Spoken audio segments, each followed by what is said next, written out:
Important প্রশ্ন, আর যেটি তোমাদের পড়তে চলেছে বা পড়ে গেছে অলরেডি তোমাদের ধরো পরীক্ষায়, সেটি হচ্ছে একটি আদর্শ নিউরনের পরিচ্ছিন্ন চিত্র অঙ্কন করে। ঠিক আছে, চিত্রটি অঙ্কন করতে বলবে, তার সঙ্গে তোমাদের 4টি নাম লিখতে বলবে নিউরন। ঠিক আছে, ভালো করে মনে রেখো। অথবা নিউরনটা যদিও না দেয়, তবে তোমাদের চোখের যে ছবিটা লম্ব হচ্ছে সেই চোখের ছবিটা দিচ্ছে। এই দুটার মধ্যে একটি ছবি তোমরা পাচ্ছ। যেমন মাধ্যমিক 2026 যারা এবছর দিল তাদেরকে বলেছিলাম যে নিউরনের ছবিটি পড়ে গেছে।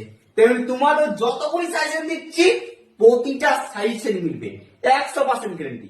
আর হ্যাঁ, এতক্ষণ ধরে যে তোমরা সব সাজেশন দেখছো, চ্যানেলটিতে যদি নতুন হয়ে থাকো সাবস্ক্রাইব করতে কিন্তু ভুলো না। দেখো 7 নম্বর প্রশ্নটি, যেটি তোমাদের সবচেয়ে বেশি গুরুত্বপূর্ণ, ডিএনএ ও আরএনএ এর 3টি পার্থক্য লেখো।